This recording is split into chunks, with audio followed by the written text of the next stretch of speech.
ఓం శ్రీ గురుభ్యో నమః. శ్రీ సాయి గృహవాస్తు వీక్షిస్తున్నటువంటి మీ అందరికీ కూడాను సాయినాథుని ఆశీస్సులు ఉండాలని కోరుకుంటూ మీ శ్రావలేష్ B.V.Ramana Achary. ఈరోజు వాస్తుకు సంబంధించినటువంటి విషయాల్లో నేను చెప్పదలుచుకున్నటువంటి విషయం, ఇంతకుముందు నా వీడియోల ద్వారా దిక్కుల గురించి నేను వివరణ చేయడం జరిగింది. అంటే తూర్పు దిక్కు, పడమర, ఉత్తర, దక్షిణ, ఆ దిక్కుల్లో దోషాలు ఏమైనా ఉంటే, ఆ దిక్కు ముఖద్వారం కలిగినటువంటి గృహాలు ఏమైనా ఉంటే, ఆ దిక్కుల యొక్క ప్రత్యేకత గురించి నేను ఇంతకుముందు నా వీడియోల ద్వారా నేను తెలియజేయడం జరిగింది. ఈరోజు ఈశాన్యం బ్లాకుల గురించి నేను వరుసగా వివరణ చేయబోతున్నాను. ముందుగా ఈశాన్యం బ్లాక్ గురించి కొన్ని వాస్తుకు సంబంధించినటువంటి విషయాలు మీకు ఈరోజు తెలియజేస్తున్నాను. మనకి ఎవరైనా ఒక స్థలం కొనాలనుకున్నా ముందుగా ఇష్టపడేది ఈశాన్యం బ్లాక్ అయితే బాగుంటుంది. అంటే తూర్పు ఉత్తర రోడ్లు కలిగినటువంటి స్థలం అయితే చాలా బాగుంటుంది, అది అద్భుతంగా ఉంటుంది. అక్కడ గృహ నిర్మాణం చేస్తే వాస్తు అద్భుతంగా ఉంటుందని చెప్పి అది మనకి గ్రంథాల్లో కూడా తెలియజేయడం జరిగింది. చాలామంది దాన్ని బాగా విశ్వసిస్తారు కూడాను. అయితే వాస్తు ఫలితాలు ఈశాన్యం బ్లాక్కి ఎంతవరకు ఉంటాయి, అది ఎంతవరకు వాస్తవం అన్నది నేను తెలియజేస్తాను. నిజం చెప్పాలంటే అన్ని ఈశాన్యం బ్లాకులు కూడా సత్ఫలితాలను ఇవ్వదు. ఈశాన్యం బ్లాక్ అయినంత మాత్రాన అద్భుతంగా ఉంటుంది వాస్తు అని చెప్పడం అనేది కరెక్ట్ కాదు. ఎందుకంటే ఈశాన్యం బ్లాక్ అయ్యిండు కూడాను, అంటే తూర్పు ఉత్తర రోడ్లు ఉన్నటువంటి స్థలాల్లో గృహ నిర్మాణాలు చేసిన తర్వాత కూడా చాలామంది ఇబ్బంది పాలైనటువంటి వాళ్ళు చాలామంది ఉన్నారు. దానికి కారణాలు ఏంటంటే, మనకి ఈశాన్యం బ్లాక్ అంటే తూర్పు ఉత్తర రోడ్లు కలిగినటువంటి ఈశాన్యం బ్లాకుల్లో స్థలాల్లో దానికి ఈశాన్య స్థలం అంటారు. 3 రకాలుగా ఉంటుంది. 3 రకాలైనటువంటి ఈశాన్య బ్లాకులు ఉన్నాయి. అందులో ప్రప్రథమైనటువంటి అంటే మొదటి స్థానం కలిగినటువంటిది ఏంటంటే 4 రోడ్ల కూడలి కలిగి, అంటే రాజమార్గాలు 4 వైపులా ఉంటూ 4 రోడ్ల జంక్షన్ అంటాం దానికి 4 రోడ్ల కూడలి అంటూ 4 రోడ్ జంక్షన్ అంటారు. అంటే మనం తీసుకునే స్థలానికి కానీ గృహానికి కానీ తూర్పు వైపు రాజమార్గం ఉండాలి, అలాగే ఉత్తరం వైపు కూడా రాజమార్గం ఉండాలి. తూర్పు వైపు ఉన్నటువంటి రోడ్డు ఉత్తరానికి నేరుగా వెళ్తూ ఉండాలి, అలాగే ఉత్తరం వైపు ఉన్నటువంటి రోడ్డు తూర్పు వైపుకి నేరుగా అది కొనసాగి ఉండాలి అన్నమాట. అంటే పూర్తిగా అది రద్దీగా ఉన్నటువంటి రహదారులు అన్నమాట అవి. అటువంటి స్థలాల్లో ఈశాన్యం బ్లాక్ అనేది ప్రథమ స్థానాన్ని కలిగి ఉంటుంది. అటు తర్వాత ద్వితీయం ఏంటంటే, రెండవ స్థానం 3 రోడ్ల జంక్షన్, అంటే 3 రోడ్ల కూడలి. అవి ఎలా ఉంటుందంటే, తూర్పు వైపు రోడ్డు నేరుగా ఉత్తరానికి వెళ్ళిపోతుంది, అది రాజమార్గం అయి ఉంటుంది. ఉత్తరం వైపు ఉండేటటువంటి రోడ్డు వీధి రోడ్డుగా ఉంటుంది అనమాట, అంటే సబ్ రోడ్డు. ఇక్కడ దాన్ని 3 రోడ్ల జంక్షన్ అంటారు. అలాగే ఉత్తరం వైపు ఉన్నటువంటి రోడ్డు రాజమార్గం అయి ఉండి అది తూర్పు వైపుకి అలా కొనసాగుతూ వెళ్తూ ఉంటుంది. తూర్పు వైపు ఉండేటటువంటి రోడ్డు, ఈ స్థలం ఏదైతే మనం తీసుకున్నటువంటి స్థలం అక్కడ ఉత్తరం రోడ్డు వరకు వచ్చి ఆగిపోతుంది, ఉత్తరం వైపు రోడ్డు దగ్గర మలుపు తిరిగిపోతుంది అనమాట. ఆ తూర్పు రోడ్డు ఉత్తరానికి మరి కొనసాగి వెళ్ళదు. ఇలా ఈ 2 రకాలైనటువంటివి ద్వితీయ స్థానాన్ని కలిగి ఉంటాయి 3 రోడ్ల జంక్షన్లు.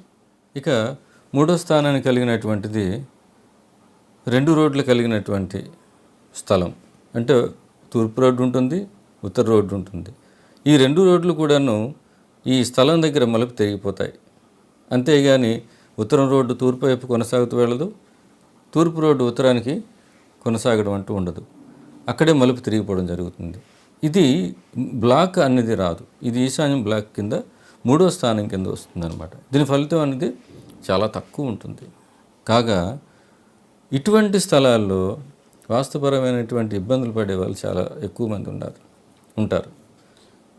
ఇక్కడ మనం మొట్టమొదటిగా చెప్పుకున్నటువంటి 4 రోడ్ల జంక్షన్ అయితే ఏదైతే ఉందో 4 రోడ్ జంక్షన్ కలిగినటువంటి 4 రోడ్లు కూడలు కలిగినటువంటి ఈశాన్యం బ్లాక్ ఉత్తమం అన్నారు. కానీ అక్కడ కూడాను ఎంతవరకు ఉత్తమం అని చెప్పుకోవాలంటే ఈశాన్యం బ్లాకుల్లో ఉండేటిది, అది ఈశాన్యం బ్లాక్ కానీ, ఆగ్నేయం బ్లాక్ కానీ, నైరుతి బ్లాక్ కానీ, వాయుం బ్లాక్ కానీ, ఆ మూలల్లో ఉండేటువంటి స్థలాలు దిక్కుల్లో ఉండే స్థలాల కంటే మూలల్లో ఉండేటటువంటి స్థలాలు బాగా పరిశీలన చేసి వాస్తు శాస్త్రవేత్త యొక్క పరిశీలనతో వారి యొక్క సలహా మేరకు అటువంటి స్థలాలు తీసుకోవాలి.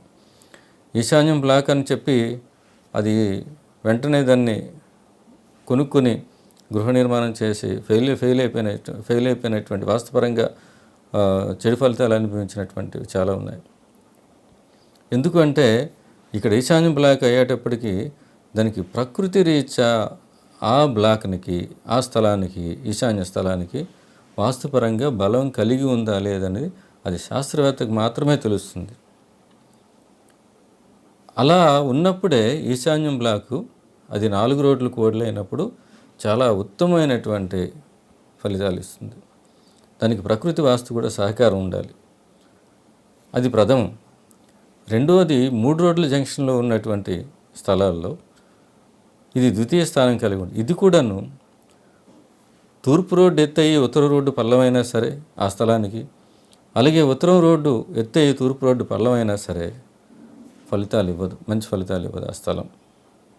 అప్పుడు కూడాను ఒకవేళ అటువంటి స్థలాలు తీసుకున్నట్టయితే శాస్త్రవేత్త యొక్క సలహా మేరకు ఆ గృహ నిర్మాణం ఎలా చేస్తే బాగుంటుంది, ఒకవేళ అటువంటి స్థలాలు తీసుకోవడం వల్ల మంచి కలుగుతుందా లేదని అప్పుడు కూడాను శాస్త్రవేత్తను సంప్రదించడం చాలా మంచిది. అటువంటి స్థలాలు తీసుకున్న తర్వాత ఒకవేళ ఈశాన్యం బ్లాక్ అయి ఉండి తూర్పు రోడ్డు ఎత్తున్నా ఉత్తర రోడ్డు ఎత్తున్నా సరే వాటి యొక్క చెడు ఫలితం, ఖాళీ స్థలం యొక్క చెడు ఫలితం ఆ వారిపై ఉంటుంది, వెంటనే చూపిస్తుంది. ఈశాన్యం బ్లాకు ఎంత మంచి ఫలితాలను ఇస్తుందో చెడివ్వడంలో కూడా అంత త్వరగా చెడిస్తుంది ఈశాన్యం స్థలం. అందులో ఏవైనా దోషాలు ఉంటే వెంటనే చెడు ఫలితాలు ఇస్తుంది. మంచి ఉన్నప్పుడు అద్భుతమైనటువంటి ఫలితాలు కూడా అలాగే ఇస్తుంది. చెడు ఉన్నప్పుడు కూడా అంత వేగంగా చెడు ఫలితాలు ఇస్తుంది. ఇక చివరిగా చెప్పేది అంటే మూడో స్థానం కలిగినటువంటి, తృతీయ స్థానం కలిగినటువంటి ఈశాన్యం బ్లాక్ ఏంటంటే 2 వైపులు మాత్రమే, తూర్పు ఉత్తరాలకు మాత్రమే రోడ్డు ఉంటుంది. తూర్పు రోడ్డు ఉత్తరం వైపు కొనసాగుతూ వెళ్ళదు, ఉత్తరం రోడ్డు తూర్పు వైపు కొనసాగుతూ వెళ్ళదు. ఆ స్థలం దగ్గర మలుపు తిరిగిపోతుంది. ఇటువంటి స్థలాలు చాలా ఇబ్బందికరమైన పరిస్థితులు ఉంటాయి. ఎందుకంటే ఆ స్థలానికి తూర్పు ఉత్తరాల వైపు ఒకవేళ ప్రస్తుతం ఖాళీ స్థలాలుగా ఉన్నప్పుడు కూడా భవిష్యత్తులో నిర్మాణాలు జరిగినట్టయితే ఈ గృహానికి ఇక్కడ తీసుకున్నటువంటి ఈ స్థలంలో నిర్మాణం చేసినట్టయితే తూర్పు ఉత్తరాలు నిర్మాణాలు జరిగినప్పుడు వాటి యొక్క దోషం అనేది ఈ ఈశాన్యం బ్లాక్ కాదు, అది ఈశాన్య స్థలంలో ఉంటుంది, ఎక్కువ ఉంటుంది. అంతేకాకుండా ఆ గృహం దగ్గర వీధి మలుపు తిరగడం వల్ల కూడాను ఈశాన్య దోషం ఏర్పడుతుంది. యాక్చువల్గా ఈశాన్య స్థలమైనప్పుడు కూడాను దానికి తూర్పు ముఖ ద్వారం, తూర్పు వైపు ఒక గేటు, ఉత్తరం వైపు ఒక గేటు పెట్టుకున్నా సరే దిక్కుకి 90 డిగ్రీస్ ఈస్ట్ 90 డిగ్రీస్లో ఉన్నప్పుడు కూడాను, అంటే నార్త్ 0 డిగ్రీలో మనకు చూపిస్తున్నప్పుడు కూడాను, దానికి 2 ఈశాన్యాలు గేట్లు పెట్టుకున్నప్పుడు కూడాను మన ఇంటి దగ్గరే ఆ స్థలం ప్రాంతంలో మలుపు తిరిగినటువంటి, అంటే వీధులు కొనసాగుతూ వెళ్లకుండా అక్కడే మలుపు తిరిగినటువంటి ఆ ఈశాన్య స్థలం అనేది చాలా ఇబ్బందికరమైన పరిస్థితులు ఉంటాయి. అటువంటి స్థలాలు అనేవి చాలా అరుదుగా ఎక్కడో ఉంటాయి. అలా ఉన్నప్పుడు కూడాను చాలా వెనుకబడి ఉంటాయి. ఒకవేళ అది ఉచ్చస్థితిలో ఉన్నాయనంటే దానికి కూడా ప్రకృతి రీత్యా చాలా వాస్తు, అంటే చుట్టూ ఉన్నటువంటి నేచర్ వాస్తు అంటారు, బలం ఎంతో 100కి 100% ప్రకృతి వాస్తు బలం ఉన్నప్పుడు మాత్రమే అటువంటి స్థలాలు బాగా రాణింపుకు వస్తాయి. అంటే అటువంటి స్థలాల్లో నిర్మాణాలు చేసుకున్నప్పుడు బాగానే ఉంటుంది. కానీ ఎక్కువ శాతం అలా జరగడానికి అవకాశం లేదు. అందుకే ఈశాన్యం బ్లాకులు తీసుకునేటప్పుడు సర్వత్రా అన్ని ఈశాన్యం బ్లాకులు కూడా మంచి ఫలితాలు ఇస్తాయి అనుకోవడం అనేది కరెక్ట్ కాదు.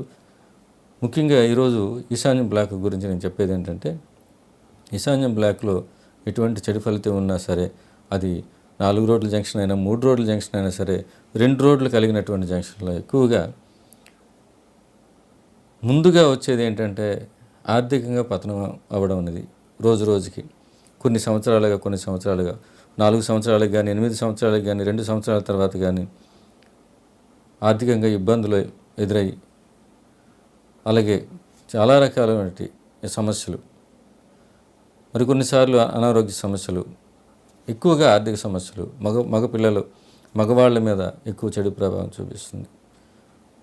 ఇది ఈశాన్యం బ్లాక్లో ఉండేటటువంటి మొట్టమొదటి దోషం. ఆ బ్లాక్ అయినప్పుడు కూడాను దోషం కలగడానికి కొన్ని చోట్ల అయితే ఈశాన్యం బ్లాక్ అయ్యుండి కూడాను ఇల్లు గృహం అమ్మకానికి పెట్టినటువంటి వాళ్ళు కూడా ఉన్నారు. నేను చాలా కొన్ని గృహాలు నేను చూడడం జరిగింది.